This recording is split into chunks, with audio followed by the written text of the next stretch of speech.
We are beginning the second session, and we're pleased to have four speakers for this session, one of whom will appear on video. But it's my pleasure to introduce first, talking about the map libraries and digital archives and archives in the digital era from the National Library of Israel, Ido Ivri. Thank you, David, and I'm very happy to be here today. I'm going to talk today about two topics. The first of which is I'm going to touch shortly about on the map collections here in the library, but really welcome you to enjoy the tour after this session, I think, in which you can listen to in-depth descriptions, because I'm no expert in our map collections. And my second half of the talk will address some of the points mentioned by David under critique, which refer to how easy or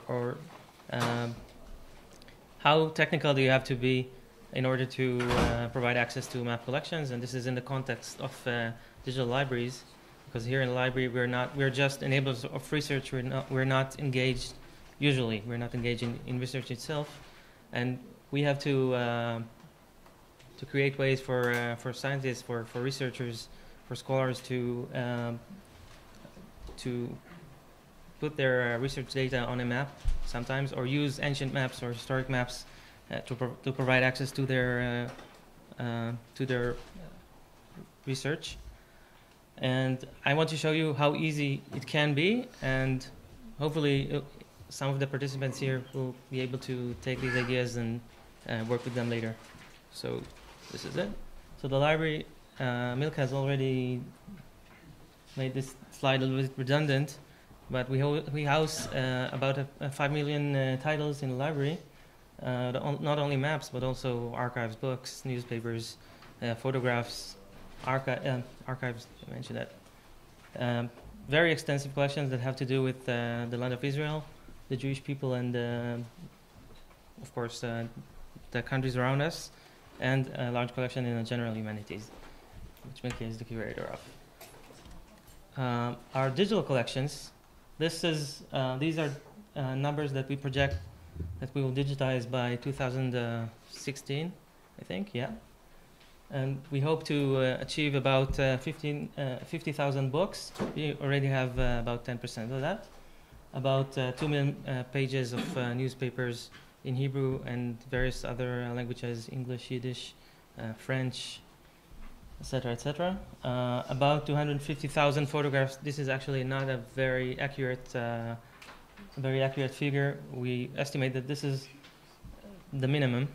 We might be able to digitize about 2 million or provide access to 2.5 million digital photographs in the next 2-3 years. We also have, as Mika mentioned, a very extensive collection of 50 years? Sorry, 5 years. 3 years or 5 years. Sorry. And also we have, we're going to digitize tens of thousands of manuscripts, about 150,000 ephemera items, archival documents, and of course historic maps. And I will focus on that. So our map collection, the Around Cartographic collection, includes about 7,500 maps, rare maps of Israel and the land of Israel and Jerusalem. The core collection, it not only contains maps, but also travel guides, travel books, research into the land of geographic research into the land of Israel, and many more items and formats. And the core collection has been digitized. I will. Okay. Has been digitized and is available online in very high resolution relative to what can be found abroad. I can show you. This is the website for the Land of Israel maps. And let's just. I don't know. I'm just selecting a map at random. You can see that the resolution is very, very high. We are continuously digitizing maps, and we've reached the point that we will have to think about copyright, because we're going to digitize contemporary maps. and we are working on not only providing access to historic maps but also to recent maps. And these are just two examples of beautiful maps that I've chosen.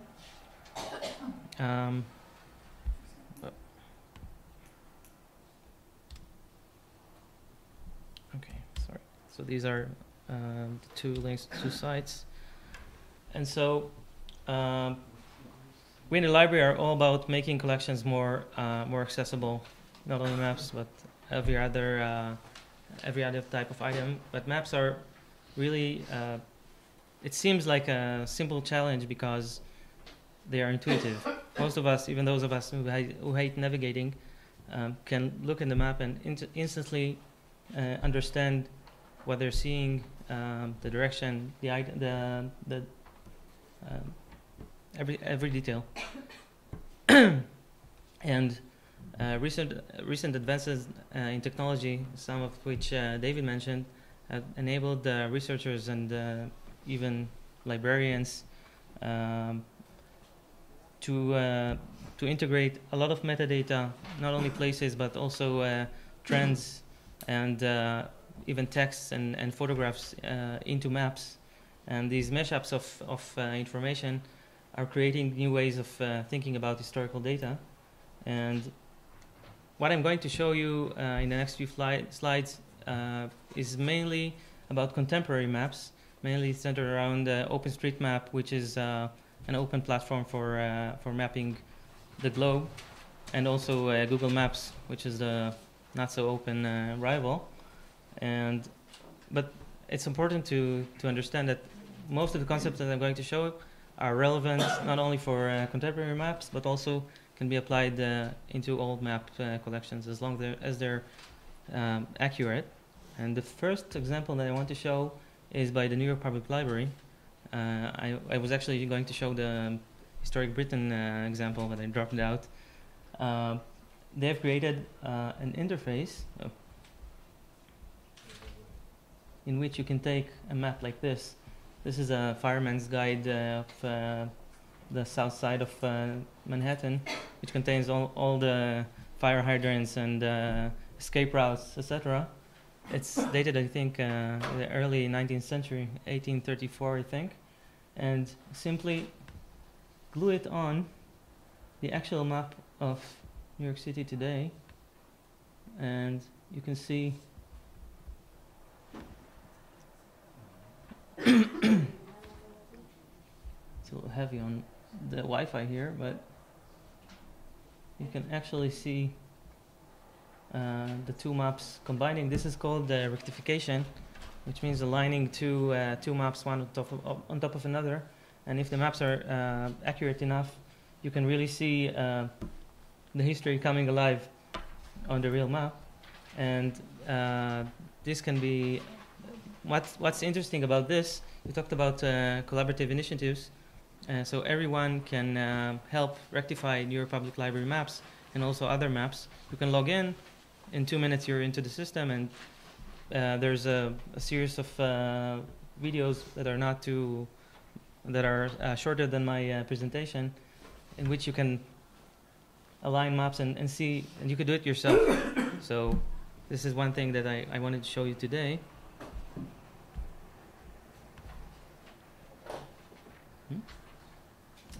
Okay. The second thing that I wanted to mention is meshing up two kinds of collections that we have.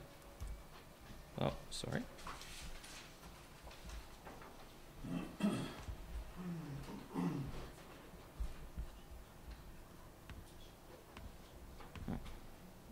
So really, libraries are also trying to engage audiences and create new things for people to look at and to learn from. So this is a nice application called Sepia Town. There are 2-3 others that are available, in which you can contribute old photographs that are out of copyright and simply glue them, put them on a map, but even glue them to the actual view of the street. You can see this is the same building I chose it definitely at random. There are about, I think, 200 or 250,000 photographs that can be viewed in this way, and it really makes you understand or appreciate what ancient photography is all about. We in the library have used a collection of photographs in Tel Aviv, which for some reason I couldn't bring up today, to map ancient sites or old sites, old photos from the 1930s in Tel Aviv to today's sites. And I may include a link to the live service in the presentation that I'm going to give you later. So this is something that I wanted to show you. And so the focus here is not the map; it's the combination of items. But you can think about integrating not only maps but also books and archives and links between books and publishers. And there are a few projects around the globe that are doing that. One of which is the Stanford Humanities. How do you call it? Sorry. Mapping the Republic of Letters. Which you can see on a map the links between authors and the way that they influence each other. So these are the kind of things that technology now enables us. And trust me, you can try it yourself. I included all the links to everything that I'm talking about. You can enter the site and contribute your own photos, and it's simply 5 or 10 minutes, and you're there. I simply don't have the time to show you, but I can do in the next break to anyone who's interested. Now, you may not be convinced up until this point that it really is that simple. So included even 2 more interfaces that are simply for amateurs like me. Hopefully you're more sophisticated, but as you can see here, you only need a collection of dots, which can be GIS, they can be KML, they can be even standard longitude, latitude dots that I'm simply clicking at random here. You see, simply coordinates, and this nice interface in 5 minutes lets you simply put everything here on a map and provide as much information as you may have. I recently okay, I'll skip that. And this, I mean, when we in the library talk about living collections, we usually talk about iterative processes and designing and everything, but actually all we need is a simple map interface. And this map, which is not so impressive, can also be replaced by any historic map. So you only have to think about you only have to be a little bit creative. And this map can be shared and mashed up and in virtually every website. The other example, which I suddenly don't see here, lets you even run a server of maps. You can add a map, and right now, of course, they have only contemporary maps, but you can choose whatever you like. And I've talked to these people, actually asked them whether it's possible to add historic maps, and they said, sure, just send us a map and we can work with it. And I'm just simply clicking a map and publishing it, and when this map is online, I can run it via several interfaces and just drop coordinates on the map and bring my collection, my personal collection of coordinates or data alive. So these are just 3 examples. Mine are not so academic, but I'm trying to appeal to the novice side of the audience. I think that much can be done with historical maps, and we in the library are thinking about doing a project with Google to incorporate our travel literature to the land of Israel. How do you say? مسألة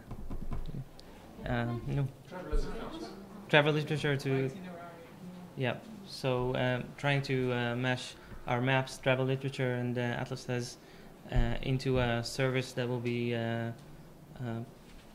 online for people to really reimagine the ancient immigrants to Israel.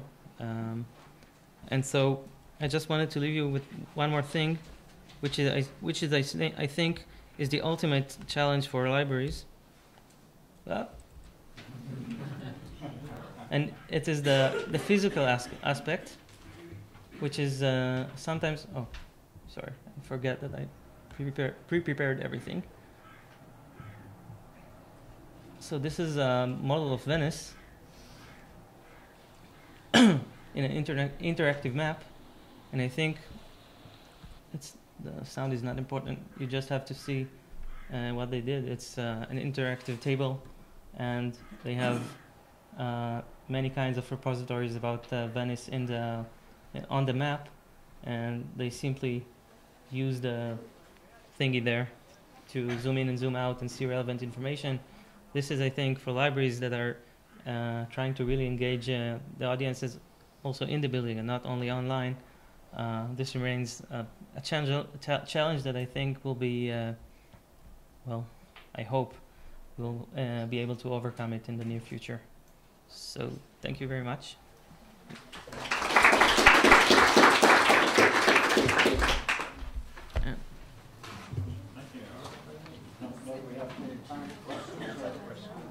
Anyone have any question? Correct one.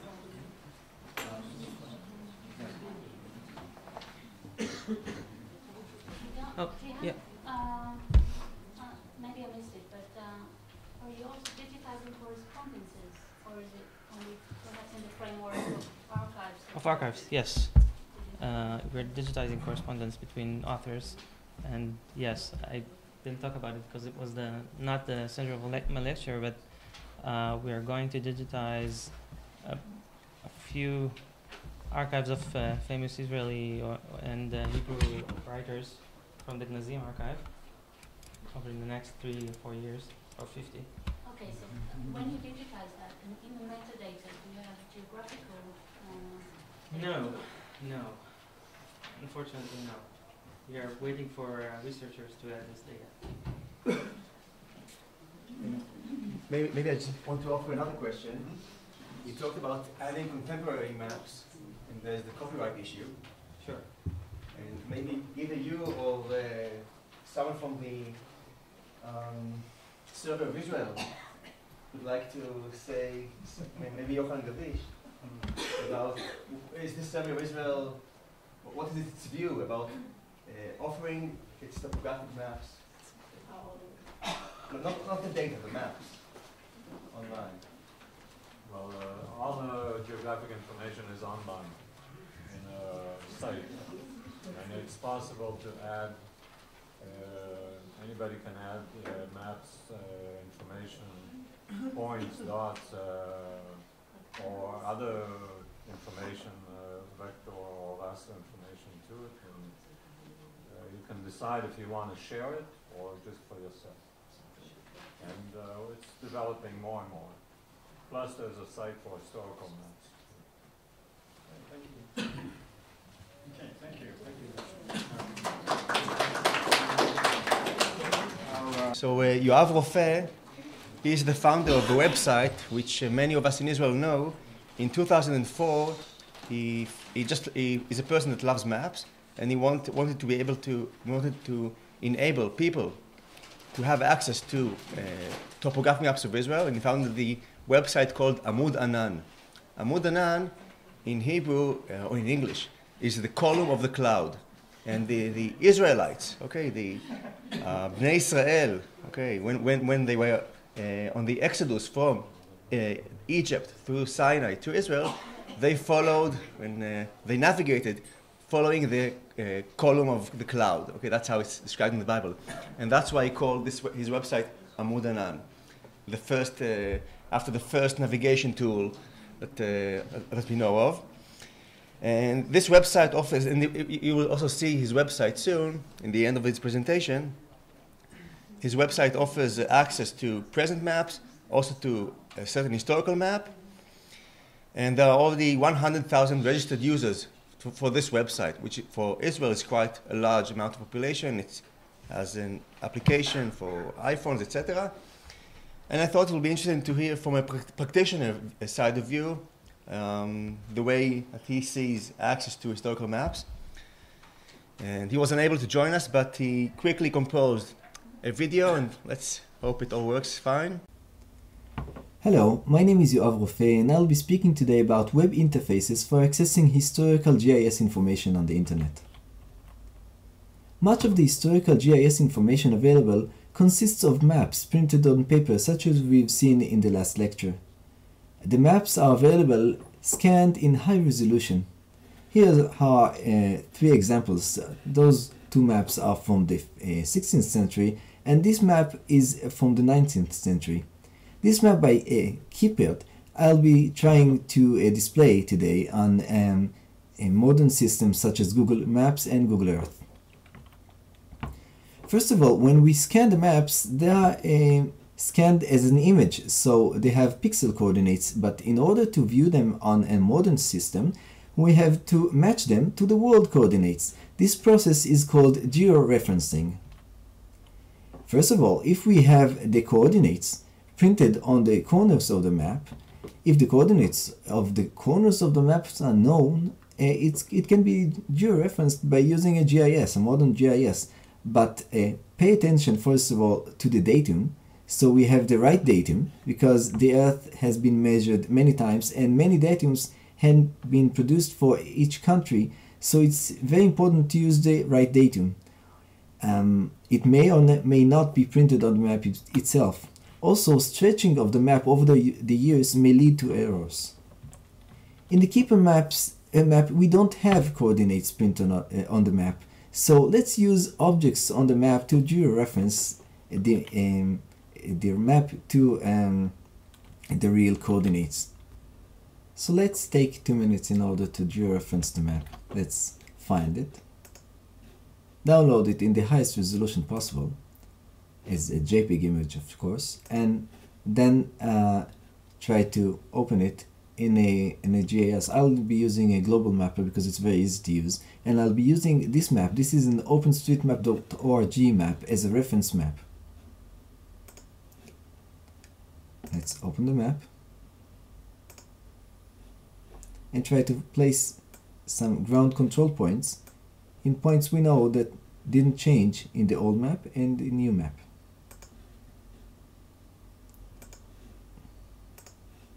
That's one.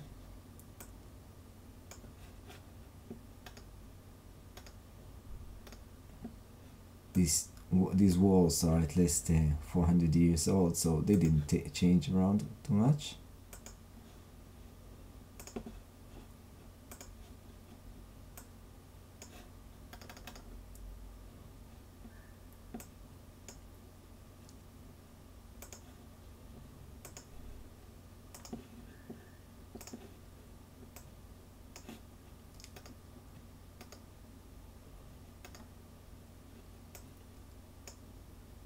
This part of the wall is a little tricky.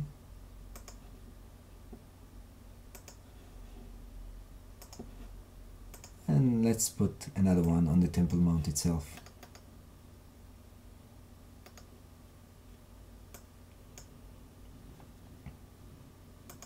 That's approximate. Now let's ask the program to georeference the map, and we can see that the area of the old city matches quite well.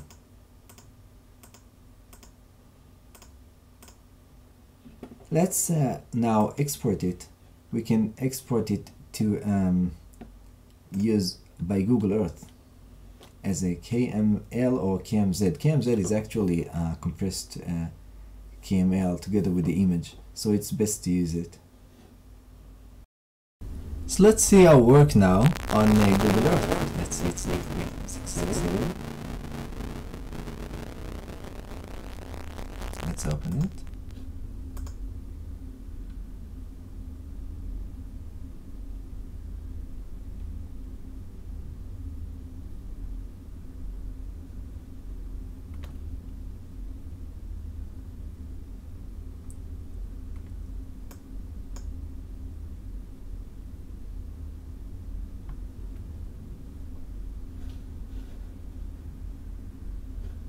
Here's our map,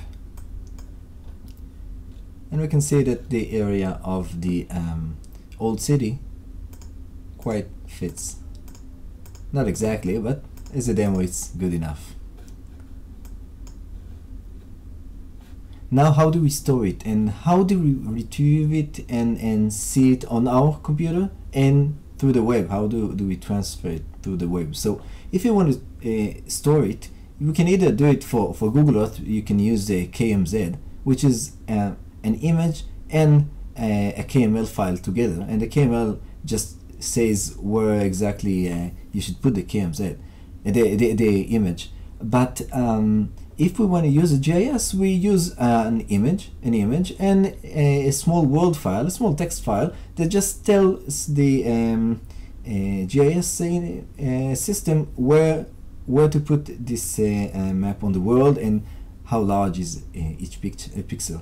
We can use more sophisticated file formats such as Mr. SID, which is multi-resolution seamless image database. That's the same file format that we have seen that the library uses in order to save the images of Jerusalem in images of maps of Jerusalem in a good resolution. You can put also a coordinate data inside, and since it's multi-resolution, you can very easily access different resolutions without storing too much data. You don't have to store the same data again and again. ECW is actually something like that, but very similar to Mr. SID. But how do we transfer large images through the internet? Well, we divide the world to many tiles. This is the first tile. Let's use the Mercator projection. So we have a square Earth, and at zoom 0 it's only one tile, usually 256 by 256 pixels, sometimes twice this resolution. At zoom 1 we divide each tile to 4 tiles, so we have 4 tiles. And at zoom 2 we divide each one of that tiles to another 4 tiles, so we have 16 tiles, and so on and so on. Of course, some of the data is stored twice, but this way it's very easy to serve raster maps through the internet, and that's the most common way of doing it. Now let's look at a few JavaScript libraries that are commonly used in order to serve maps, historical or modern, mapped through the internet. Google Maps API is maybe the most common. It's very simple to use. It's not open source, but they have good maps and very good modern maps and very good satellite imagery that you can lay your maps all over it. If you use the tiles I talked about before, these tiles, it's very easy to overlay maps on Google Maps API. OpenLayers is an open source alternative. You can use many types of projections, but you don't have to use the Mercator and the tile system I talked about, but it's harder to use. Leaflet.js is quite new, and it's a very easy to use alternative to Google Maps. Many times it's easier to use the Leaflet.js. It's open source and so on. And Google Earth API, it requires the user to to install a plugin, but you can see maps in 3D, and it's kind of very nice. Let's see some sources for historical maps on the internet. There's the David Ramsey collection, which contains something like 36,000 different maps. That you can view the maps either in their own Luna browser, or you can use Google Earth, Google Maps, and so on. Here is a demo of their own browser, which is of course style based, and here is a demo of their Google Maps API site, where you can see this time a certain map of Palestine from 1861 overlaid on the Google Maps, and you see it's georeferenced very well. Some other sites are this site, which is a French site that shows you interesting maps, such as a Carte de Cassini, which is one of the first nationwide topographical maps ever produced. Another site is other interesting site is Vision of Britain Through Time, which is the public site for viewing the Great Britain Historical Geographic Information System. Finally, I will show you my own site, which is amudenan.co.il. It's a wiki site that lets anybody who wants to put a point on the map and share it with other people. And you can see also an old map of Israel from 1880, made by the Palestine Exploration Fund. And you can view this on a Google Maps API as well as on Google Earth.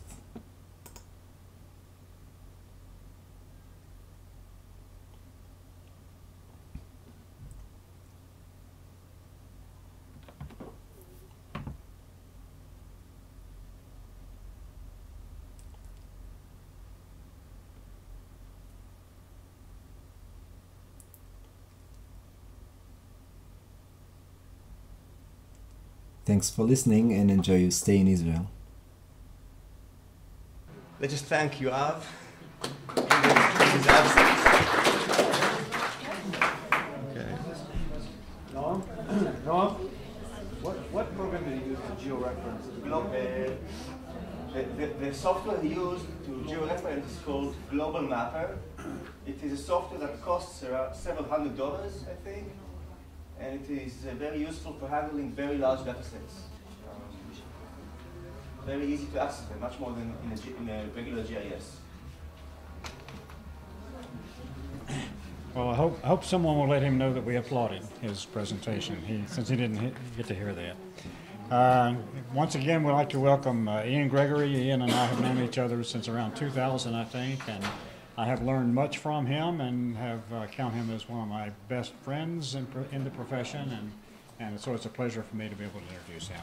Thank you, David. Okay, so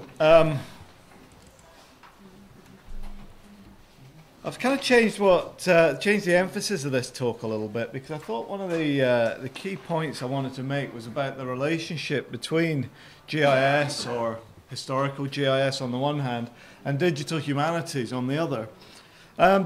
GIS and historical GIS, as I probably said earlier, came out very much from a social sciences approach. A lot of the early historical GIS projects were concerned with quantitative data like censuses. The big national historical GISs are generally based around census data, or they used cartographic sources of the sort we've just seen a good example. So they're the two main types of information that have traditionally gone into historical GISs. Digital humanities, on the other hand, has developed out of particularly literary studies and linguistics, and it's been centered around textual sources. And in Britain, we've been lucky to have a number of very good centers for digital humanities, like the what was the Centre for Computing and the Humanities at King's, now the Department of Digital Humanities, what was the Arts and Humanities Data Service, and then the centres at Sheffield, Glasgow, and at Lancaster as well. Now, they've all been based around, effectively, how we use textual sources, largely, within a computer and what we can do with them from a humanities perspective. So there's this gulf between historical GIS on the one hand, quantitative and social sciencey, and digital humanities on the other, much more qualitative, much more text-based. And trying to get across this divide is what I want to talk about, in particular with reference to a project that I've been lucky enough to get funded from the European Research Council that's going to run for, well, it's about 1 year in out of 5, called Spatial Humanities text GIS places, where we're very much trying to cross this divide by actually getting texts into GIS and using them appropriately once they're there. So before I get into that, I just want to I spent the first talk saying that GIS was really good. I just want to criticise it now, say what's not so good about it. So this is an example of, I think, one of the more advanced pieces of work that I managed to do using what you might think of as traditional historical GIS. It picks up on the infant mortality data again, and what we were really interested in is how infant mortality, in other words, deaths of babies before their first birthday, how trends in that changed from the 1850s to the 1900s. That was a very key period because it was at that time that things like the public health movement and so on really started to kick in England, and infant mortality rates started to decline dramatically, a decline that's carried on very much through the 20th century. The main explanation for that traditionally has been that the public health movement did things like improve sanitation, improve hospitals, improve medicine in urban areas in particular, and therefore the advantages were first felt in urban areas and spread out into rural areas. Well, when we mapped it in detail, which is what this map here shows, how infant mortality rates had changed from the 1850s to the 1900s, we actually found something very different. The areas in green are the areas that had the biggest increases, and the areas in red are the areas that increased the least, or in some cases actually got worse over this period. And what you can see from them is that they are both overwhelmingly rural. The areas that showed the biggest improvements were primarily rural and in the south and east of the country, and the areas that showed the least improvement were primarily rural and in the north and west of the country. And if we follow that out, just following the urban-rural divide, we've created an 8-way urban-rural hierarchy here. And these two areas are the most rural types, and they're the ones that showed the biggest decline. And not only that, those declines started well before public health legislation started in the 1870s and 1880s. So what this is able to show then is that that traditional explanation about public health improvement is at best only part of the story and at worst completely wrong. By being able to locate, to say what happened, where it happened and when it happened, the GIS is able to challenge that and say actually there's a story going on, or at least one story going on in rural areas that's largely been missed.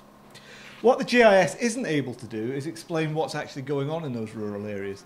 It's very good as a descriptive tool, but it's not good as an explanatory tool. And the reason for that is not actually the problem with the GIS, it's a problem with the underlying data. Because it's quantitative data, it's very abstracted from the conditions within which, for example, those babies were born and either lived or died.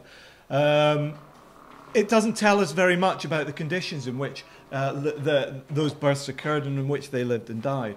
So if we're really going to develop GIS from this, from a descriptive tool, we need, I think, to be able to incorporate textual data as well, not instead, but as well as the more traditional quantitative and cartographic sources. So we're quite early in the process of doing it, but I want to give some ideas of how we can go about doing this. This draws on the so-called Histpop Collection of printed material that accompanied the Census and Registrar General's reports from 1801 to 1937. There's about 13 million words of that material. We're only interested in a mere 2 million words on England and Wales from the Registrar General. But nevertheless, 2 million words is an awful lot to read, and I have no intention of doing it. So I want to work my way around that and explore the geography within those words and the geography and the themes within those words without actually having to read it. Fortunately, that collection's been what we call georeferenced by Claire Grover and her group at the University of Edinburgh. All this means, this isn't actually the Histpop Collection, this is something else, but it just shows an example. All that means is, what they do is, first of all, you identify place names in something called XML, or use XML to show where place names are. So Greta Bridge, Keswick is a place name, Prospect Bridge is a place name, Portinscale is a place name, and they're enclosed in what we call these tags, which Claire Grover's group develop ways of doing that automatically. Then you can pull those place names out, link them to what's called a gazetteer. The gazetteer gives X and Y coordinates for the places, and from there you can then link the place names directly to X and Y coordinates, and from there turn them into maps like this very quickly. So this is place names mentioned in the Registrar General's reports just for the 1850s. There's about 8,000 of them. And these are two different ways of mapping them using dot maps. And what strikes you very quickly is that these maps don't help you very much, because there are just too many dots on the map for it to be particularly understandable. However, that's okay, because once we've managed to georeference the text, or at least the place names in the text is all we've done so far, we're into what in GIS terminology is point pattern analysis. And point pattern analysis is fairly well developed. So if we want to understand this better, we can use a technique called density smoothing, which tries to simplify out those point patterns by stressing where there are lots of points effectively and where there are very few points. So where there are lots of points on these maps are shaded in red, and where there are very few points are shaded in blue, and that gives a much clearer impression of what is going on. And from there we can use slightly more statistical measures like standard deviations to actually slightly more formally identify clusters within that. So you can see that we've got 5 main clusters of where place names are occurring within our 2 million words within the Histpop collection. They are the northeast up here, the area around West Yorkshire area around Wakefield here, Liverpool and Manchester and South Lancashire here, an area running from about Oxford up to Bedford here, and the London area, number 5. Now that's kind of, well, that's like a lot of these maps. That's kind of interesting, but also it does more to pose questions than it does to answer those questions. 4 of those clusters are very much urban and industrial areas, but the 4th one, the Oxford to Bedfordshire one, isn't. It's quite a rural area, and that's maybe quite surprising. But beyond that, we might assume that this is because the Registrar General is paying more attention to urban areas because they are high death rates. However, that's very speculative at this stage, and we need to get into a bit more detail about what's actually being said about these places if we're going to try to confirm that. Thanks. So how do we go about doing that? Well, you can see that we've actually identified the individual place names that are mentioned within these clusters. And we can then do things like, if we've got extracted place names, we can either explore which place names occur the most often. So for instance, North Shields is the most commonly mentioned place name, 300 times within that collection, then London 294, and so on and so forth. That's one way of doing it, but that does tend to stress the big places almost by definition. Another way is using the density measures that we calculated on the previous map, and that gives a very different pattern. In fact, 57 of the most densely mentioned parts of Britain by the Registrar General were actually in London. We had to find this place Southwick, which is near Sunderland, before we find a dense place outside London. So it gives a different impression of places that are being mentioned a lot. This tends to stress the more urban areas. This tends to stress London more, because London's being talked about far more than other parts of the country. From there, though, we're not just interested in what place names are being talked about. What we're really interested in is what's being said about those places. How do we go about actually identifying what's being said? Well, here corpus linguistics, computational linguistics, discipline that actually studies text, can help a lot. So that place name Southwick was in the most densely mentioned part of the country outside London. So what's being said about Southwick? Well, this is just one example of a collocation around Southwick. All collocation means is what words are occurring around the word that I'm interested in. So I'm most interested in the word Southwick, and I've said that I'm interested in the sentence around it, and simply in Southwick and Monk Wearmouth, offensive nuisances abound. So it's associating Southwick with Monk Wearmouth and with offensive nuisances. It's quite a straightforward technique. It's really quite simple for a human being to understand. It's quite difficult computationally. You might speculate what does it mean by offensive nuisances. If you know that part of the world now, you might think it's people that have had too much to drink. In the past, that tended to be a kind of slang for, or a kind of a colloquial term for environmental pollution, particularly water pollution. So it seems probably associating, in this one example, associating Southwick with water pollution. Another example, at Royton in Oldham, where the drainage was imperfect, typhoid fever was prevalent. So it's associating Oldham with imperfect drainage with typhoid fever. Quite simple, quite interesting, kind of thing a computer can handle very well. more complicated sentences, it does get a bit more difficult. So in the Liverpool workhouse in Mount Pleasant sub-district of Liverpool, 100 or more deaths in the same period owing chiefly to an epidemic of measles among children of German immigrants. That's fine, so it's associating Liverpool, the workhouse, which is where poor people ended up to try and alleviate poverty. It's associating with that with epidemics of measles and the children of German immigrants. But it's also, because the sentence is quite a long one, then moving into typhoid, which is typhus, which is getting slightly further away from these German immigrants. So it's not perfect, but it does help you try to summarize what's being said quite quickly.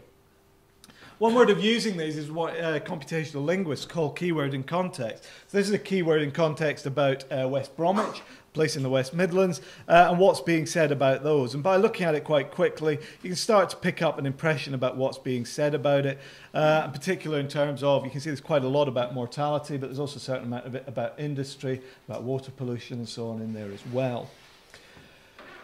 We can we take those a little bit further and actually start to then identify what the most common words that crop up in our 5 main clusters are. And the results of doing this are actually slightly surprising.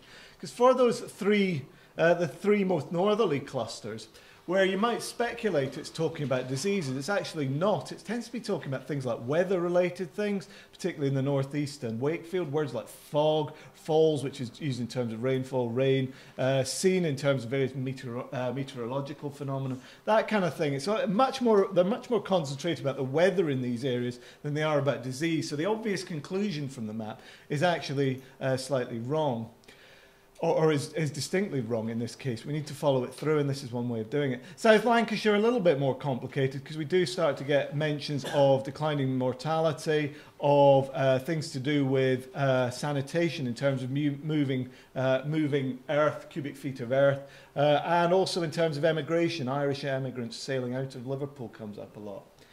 In Oxford and the Bedfordshire cluster, again, we have a lot about the weather. And in London, really interesting, this one, London, it's about water supply. They're really interested in water supply in London. And in the 1850s, that ties in very much with what we might expect, because that's where people like John Snow and the Broad Street pump and linking water with cholera was starting to happen. So the public health movement was already starting to take off in London at this time, and that's being reflected in the Registrar General's reports, and we can identify that. But it's not really occurring in other parts of the country, which again is interesting too. And this just follows up, just takes the idea of using keywords in context a little bit further, following up a variety of different place names from that cluster around London. So it's not just the word London itself, it's all the place names occurring within London and what's being said about them. And this quite easy to use format that gives you a quick understanding of what's going on. But we can also drill into them in more detail. So for example, this example from the top, if we write it out in more detail, the Lambeth Water Company, the Southwark and Chelsea, the first epidemic, supplied the south and west districts of London with Thames water from the part of the river extending from Hungerford to some distance above Vauxhall Bridge. And the cholera was then fatal, as the table shows, so on and so forth. So it's very clear that they're establishing cholera with the fact that the water companies were taking polluted water from the Thames at that stage. So we're, as well as these very abstract maps that we're starting with at one level, we're also then able to drill right down into the detail that's within the text at another level and try to build up a composite picture of what's being said about different places. Just one more slightly different way into this. So far what we've done is taken it very much from a geographical perspective, what's being said about different places and drilling into it from there. This does it from a slightly different perspective. If we're interested in particular themes like diseases, first thing we can do is simply see how often those diseases are mentioned. This is just in the 1850s, so diarrhoea is a very popular, that's not a good thing to say, is it? Diarrhoea is mentioned a lot, so is diphtheria, measles comes up a lot as well. Some of the other diseases like whooping pox and smallpox far less. Can explore how that changes over time. But the interesting thing is once we've got these collocations, we can also then say what this is a map of is all of the place names that occur within the same sentence as the word measles in the 1850s. So we're then actually able to map out where the Registrar General thought measles was an issue in the 1850s.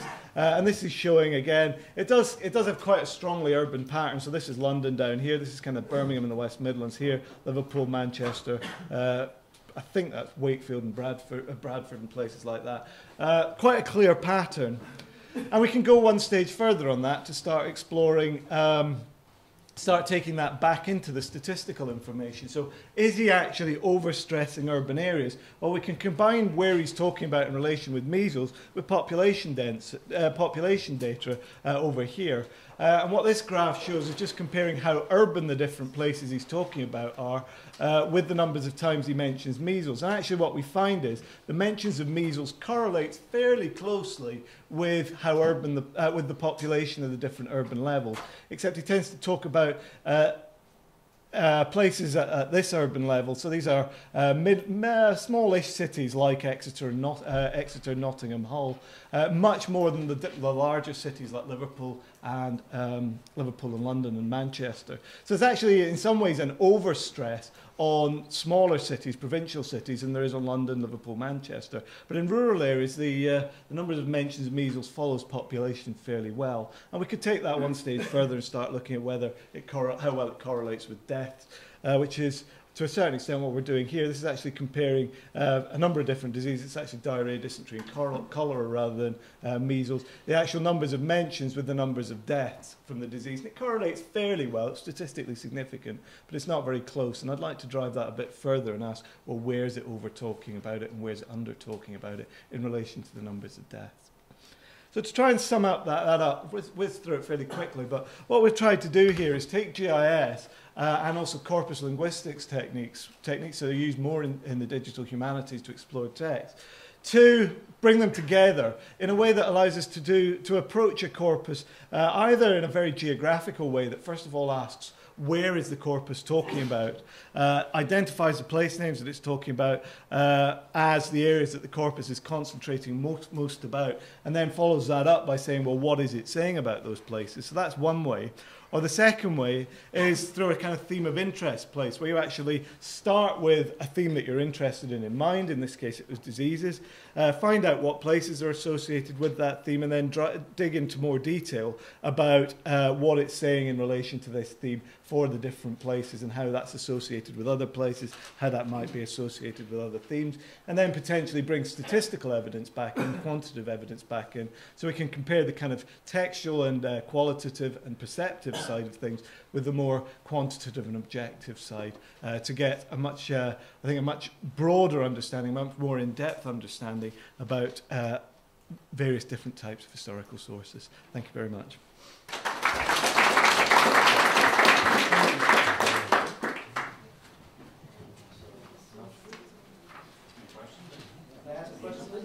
Sure.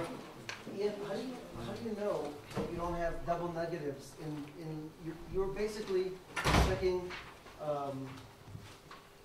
verbal repetitions. So yeah, you can be sure that if, let's say, one hospital in London had the measles one day, and it was an epidemic, yeah, the next day when they overcame it, there's definitely going to be a mention that we overcame the measles. So yeah. how does your text know I'm looking for overcome?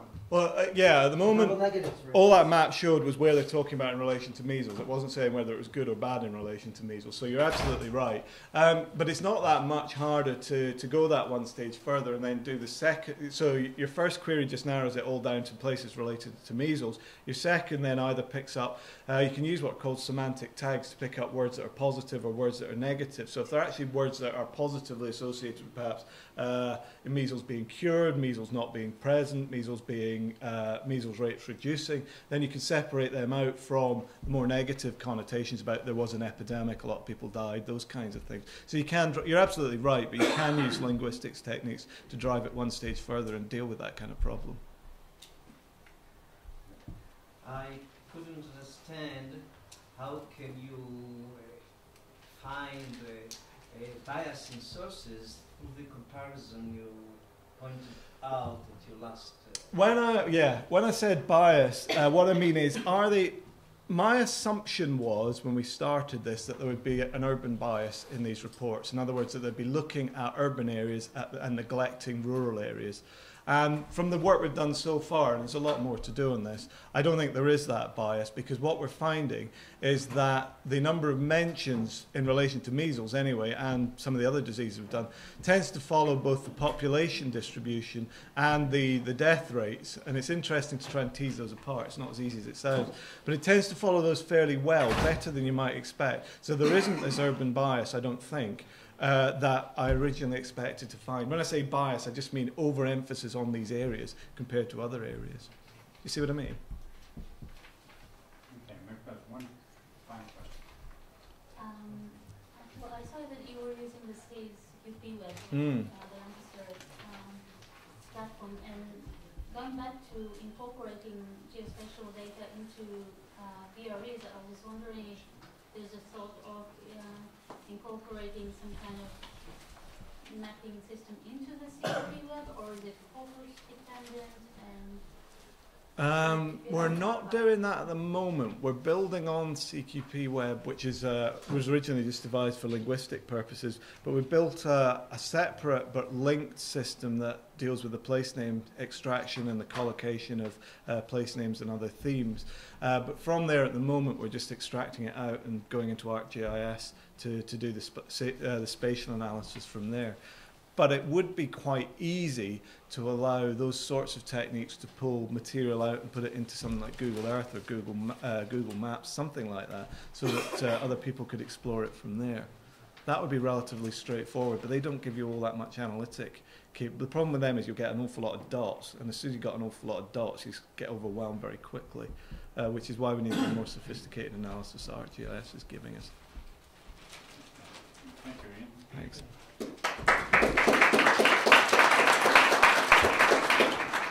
Our final presentation is by Owen Powell from University of Queensland, who will talk about the Queensland Historical Atlas.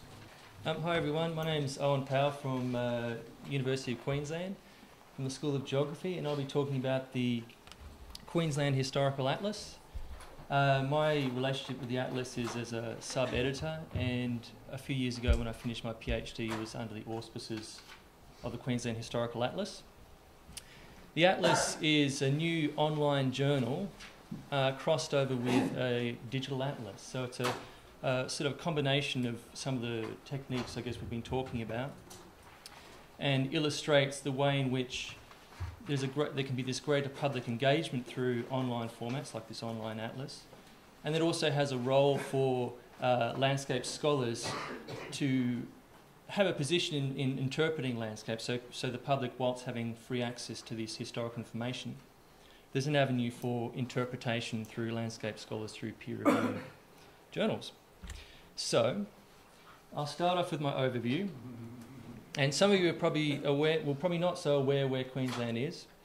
So, like this giant cow from the Sunshine Coast, Queensland's big. That's the first section. Then what is QH Atlas? I'll go into some of the ins and outs of how it was derived in terms of the idea. Atlases new and old, some of the old atlases of Queensland, and how this new digital format is a breakthrough, I suppose. The next section talking about breaking the past models of presenting landscapes and interpreting landscapes.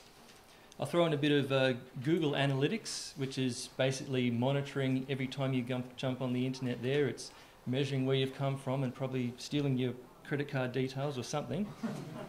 And then exploring the Atlas, so we'll have a poke around on the Atlas and look at what it's about. So yes, Queensland is big, and based on this 1959 government postcard spruiking the state, Great Britain and a large slice of the continent of Europe could be comfortably placed into Queensland and still have space to spare. Queenslanders are kind of obsessed with how big their state is. In fact, I heard that Prime Minister Kevin Rudd in 2008 couldn't help but point out to George W. Bush that Queensland is in fact bigger than Texas. However, Queenslanders are less apt to point out that Western Australia is even bigger. Some of you familiar with Australian geography will realise that there's something wrong with this map, and I have to say, as a Tasmanian, I'm very upset about this. That's my home state, and often they leave us out. And not that size matters, but Tasmania is bigger than Israel.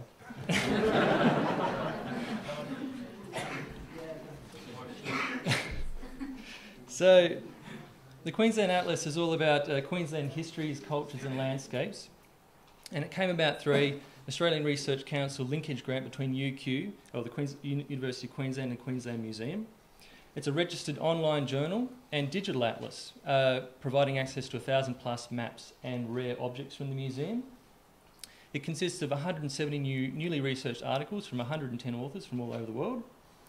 The principal, I guess, the approach of the atlas is to take maps as constructed documents. So throughout the essays, people are always questioning why the maps were made, by whom and for whom. When this project was originally envisaged, it was thought we would have this print atlas, like a glossy, coffee table thing with, nice pictures and stuff, and an online atlas format. But as the project continued, we realised that this digital format was a far better way of delivering these high-resolution maps. And as it transpired, printing books are very expensive, and as I was talking to David before, it's very irritating having a nice big coffee table book with a big map and there's a big line down the middle. You can't look at it, you can't sort of really get close to it. The other difference with this journal is that it has a thematic approach versus a chronology. That's in its atlas approach. So it takes the landscape in a series of themes, which I'll go into later on, as opposed to just a general progression of time. And it's this novel approach to cultural history and historical geography, which is hopefully to reinvigorate the humanities and public engagement with the past. So Atlas is new and old. Queensland was created as a separate colony from New South Wales in 1859, and very quickly they decided they have to have their own atlas. They had to have their own map, because maps were a symbol of progress. And invariably at that time, as the government coffers were empty, is that you needed to sell land, and so all maps at that time were focused around basically flogging off the place. Eventually, when it was created as 14 plates of engraved copper, it was seen as this symbol of progress. This mapping tradition of progress or colonial mapping is something that really has infused the later maps of Queensland, which this is one that I picked out from. It's basically all about resources. It's promoting Queensland. You have the beef and cattle and sheep in the west, you have the coal mines, you have the sugar, and then all around the edges of this map you have the dead white explorers, the brave geography militant fellas who opened up the landscape and made it a land of plenty. But obviously with these kinds of mapping, strangely absent is any kind of notion of indigenous occupation or anyone else who might have been living there. So likewise with tourism promotion maps, later in the mid-50s, it's all about this, a land of pleasure and a land of plenty and fun and sun and this kind of stuff. And I'm sure Noam can attest that I'm sure it's all those things, but it's also a lot more. So we're trying to break from this kind of very conventional mapping approach, or at least presenting landscape in this way. Case in point, one of the more recent atlases produced in Queensland, I think it was the Queensland Resources Map Atlas, and it put Indigenous people somewhere between tourism and education, so they were kind of conveniently slotted in there. So we're trying to have this more open, nuanced approach to landscape. So in terms of breaking past models, the atlas is broken up into these sections and themes, and each theme will have, you submit your essay to this and write your essay according to a particular theme. Quintessential Queensland, distance, division, dreaming and development. And that pretty much tries to incorporate all the ways in which you might approach this landscape. It breaks from conventional format and structure through this thematic approach, and as I mentioned before, it's aimed at reinvigorating history, making it more accessible to people. It has an advantage over a print atlas in that it's continually updated. It's peer-reviewed, so it has a sort of authoritative element to it. But because a lot of the topics and themes are covered by individual authors, it has this kind of individuality about it.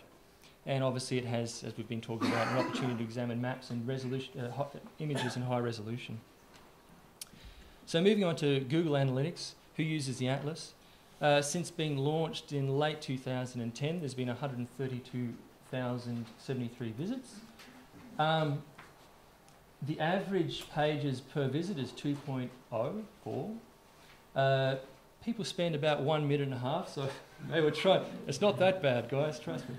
A high bounce rate, but this is basically picking up anyone who is logging onto this thing through the internet. The internet is a big place, and so it obviously gets a lot of traffic, and sometimes you don't even know where a lot of these people are coming from. In fact, within the first week of the Atlas being run, we got a hit from India trying to hack the website.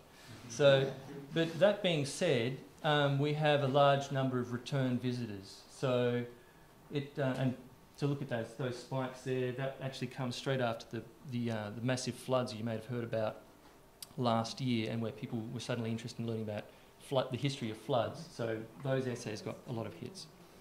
So in terms of whereabouts it's used, strangely enough, Australia comes first here in terms of the visitors. United States, Kingdom, all the English-speaking countries, and unfortunately Israel is right down 61, somewhere around Chile, and I'm sure probably the majority of those hits probably have come from this room or people within this room. And the other strange thing about this map is that where the places where we haven't got hits from, so sub-Saharan Africa, Greenland, the Spitsbergen Islands and North Korea. So if you ever go to those countries, I'd be very appreciative if you could log on to the Atlas and have a bit of a browse to continue our global dominion of the world. So yes. So now we'll just have a little look around the Atlas. All right. So up the top there you can see the different sections with the themes. It's also as an axis, you can look at it down this way too. Oop. So same sort of thematic approach, we can log on there and click. It has a searchable aspect. This thing basically goes through and changes every now and then, so you can see new maps, so you can click on that. But I'll just go on to the section on dreaming. I'll just show up one of my own papers. Tinnaburra, which is a big pastoral property in the middle of Western Queensland. We'll try and zooming in there. Yep, it's going. Sorry, okay. You can't handle it. Too much history.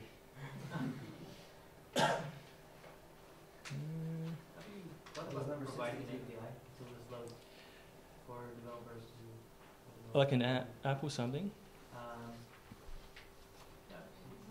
Well, we're working on that. In fact, the next idea was to have the Queensland Historical Atlas. Okay. So, yeah, that's the next plan. If this takes too long, it's okay. We can have a browse later on. But basically, if this doesn't come up, I'll just go through it quickly. The benefits of this atlas, oh, here we go, we're there.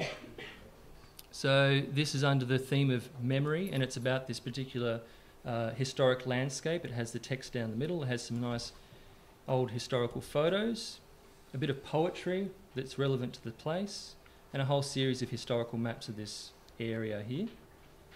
And hopefully it won't take long to zoom this one in.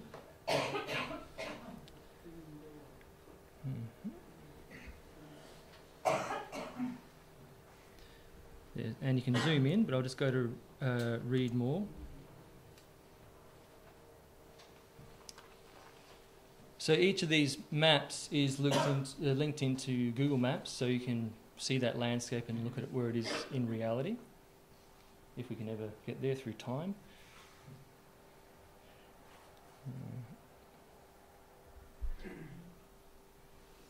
What is Tinnaburra? Explain. Oh, sorry. Right, so, sorry, that's a good question. Tinnaburra is, the reason why I wrote that particular topic on Tinnaburra was that it's a landscape that's famous for pastoral history, but it's also one that has, in many ways, shows the connections between Indigenous history and European history. So while these maps invariably show the development of the landscape and the history of pastoralism or the history of industry, they also exclude Indigenous perspectives. And so this was a particular, so under this theme of memory, it talks about how you can, different ways of remembering this landscape. So we've got the map there, it shows us where it is in terms of where we are. So it's very slow. And we'll go, and you can zoomify it.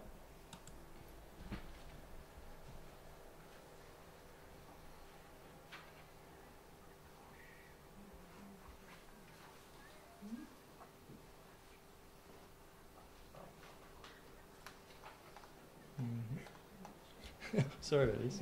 Is this a recognized journal? Yes, it's now a recognised journal, so it's peer reviewed. It accepts submissions. So yeah, if you ever get to Queensland and write something, you can have a go. And so on this map here, you can zoomify it, as you can see with the other ones. Ooh. And it'll probably take ages to load up, but you get the general idea. You can explore that map. These are artesian bores, which I'll be talking about artesian water on later. So my final map that I'll show you is pleasure. Creating rural attractions.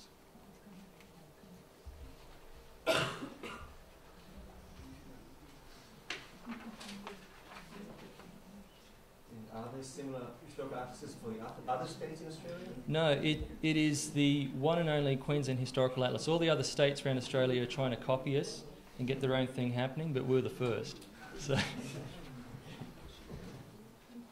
So part of the limitations, I think, with GIS in terms of this project is that we made the decision not to commission any kind of new maps. So while GIS has these wonderful ways of collating or bringing in together information, it tends to make kind of not particularly exciting maps, I don't think. I think the kind of the flowering of cartography in these kinds of earlier times we had this more bland utilitarian kind of mapping. So we're always trying to aim for evocative old maps. So my final one here, creating rural attractions. This is a perfect one of showing the limitations of how you can't really recreate these maps. Where the big things are. Like America, Australia is blessed with big things. Giant cows, giant merinos. And this map, I don't think you could ever really recreate in a GIS format. You'd have to go poking around the archives to find it. And sure enough, it is the map of all the big things in southeast Queensland. I invite you all to come to Queensland and see the majesty of the big cow, the big strawberry, the giant teddy, the big boot. So yeah, thanks for listening. I'm sorry if I went over a little bit longer. So cheers. Yeah.